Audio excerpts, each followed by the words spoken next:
സംഭാഷണത്തിന് പിന്നാലെ DCC president Palode Ravi രാജിവെച്ചു. മിഥുൻ വൈദ്യുതി ആഘാതമേറ്റ് മരിച്ച സംഭവത്തിൽ സ്കൂൾ മാനേജ്മെന്റ് പിരിച്ചുവിട്ട് സർക്കാർ. നമസ്കാരം. ഈ മണിക്കൂറിലെ ഏറ്റവും പ്രധാനപ്പെട്ട 10 വാർത്തകളുമായി ജനയുഗ ഓൺലൈൻ മോജ് ന്യൂസിലേക്ക് സ്വാഗതം.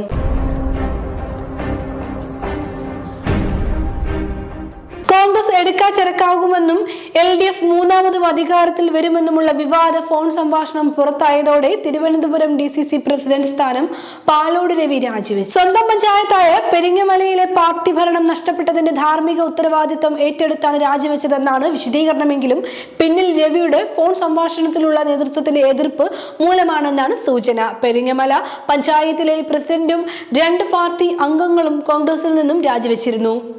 കൊല്ലം തേവലക്കര ബോയ്സ് ഹൈസ്കൂളിലെ 8ാം ക്ലാസ് വിദ്യാർത്ഥി മിഥുൻ വൈദ്യുതി ആഘാതമേറ്റ് മരിച്ച സംഭവത്തിൽ കർശന നടപടിയുമായി സർക്കാർ. സ്കൂൾ മാനേജ്മെന്റ് പിരിച്ചുവിട്ട് ഭരണം സർക്കാർ ഏറ്റെടുത്തു. വൈദ്യുതി ലൈൻ മാറ്റുന്നതുമായി ബന്ധപ്പെട്ടതടക്കം സ്കൂൾ മാനേജ്മെന്റിന് വീഴ്ചയുണ്ടായെന്ന് ചൂണ്ടിക്കാട്ടിയാണ് വിദ്യാഭ്യാസ വകുപ്പിന്റെ നടപടി. മാനേജറെ അയോഗ്യനാക്കി. കൊല്ലം ജില്ലാ വിദ്യാഭ്യാസ ഓഫീസർക്ക് സ്കൂളിന്റെ താൽക്കാലിക ചുമതലയും നൽകി.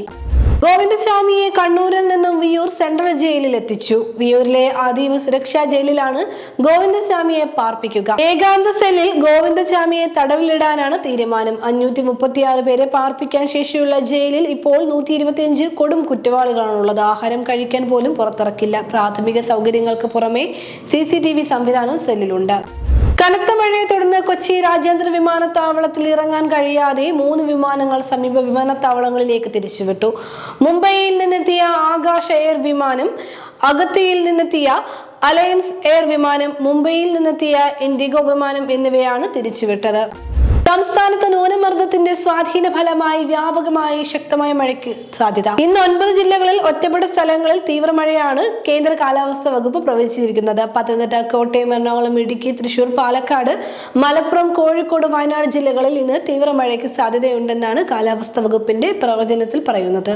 ഇന്റലിജൻസ് വിഭാഗത്തിലെ സൈനികർക്കും ഉദ്യോഗസ്ഥർക്കും അറബി ഭാഷയിലും ഇസ്ലാമിക പഠനത്തിനും പരിശീലനം നിർബന്ധമാക്കാൻ ഒരുങ്ങി ഇസ്രായേലി പ്രതിരോധ സേന. അമാൻ മേധാവി മേജർ ജനറൽ ഷ്ലോമി ബിൻഡർ ഇത് സംബന്ധിച്ച് ഉത്തരവ് പുറപ്പെടുവിച്ചു. 2023 ഒക്ടോബർ 7-നുണ്ടായ ഇന്റലിജൻസിന്റെ പരാജയത്തെ തുടർന്നാണ് നടപടിയെന്ന് ജെറുസലേം പോസ്റ്റിനെ ഉദ്ധരിച്ച് വാർത്താ ഏജൻസികൾ റിപ്പോർട്ട് ചെയ്യുന്നു.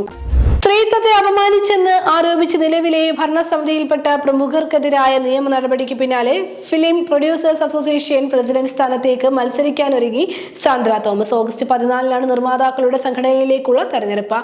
സംഘടന കൈയടക്കിയ കുത്തകകളുടെ മാറ്റത്തിനായാണ് തന്റെ മത്സരമെന്നും ഇത് നാമനിർദ്ദേശ പത്രിക സമർപ്പിക്കുമെന്നും സാന്ദ്ര പറഞ്ഞു. കണ്ണൂർ സെൻട്രൽ ജയിലിൽ നിന്ന് തടവുകാരൻ ഗോവിന്ദചാമി ചാടിപ്പോയ സംഭവത്തെക്കുറിച്ച് പ്രത്യേക അന്വേഷണത്തിന് മുഖ്യമന്ത്രി പിണറായി വിജയൻ നിർദ്ദേശം നൽകി.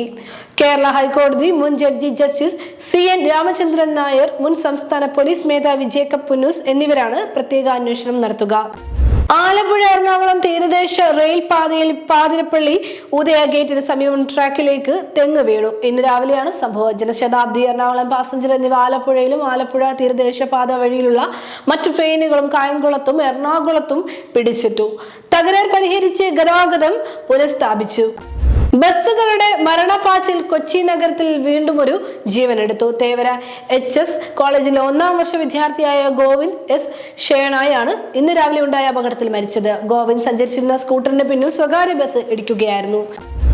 ജനയുഗ ഓൺലൈൻ മോജ് ന്യൂസിലൂടെ വീണ്ടും കാണാം. കൂടുതൽ വാർത്തകൾക്കും വീഡിയോകൾക്കുമായി ജനയുഗത്തിന്റെ വെബ്സൈറ്റ്, YouTube ചാനൽ എന്നിവ സന്ദർശിക്കുക.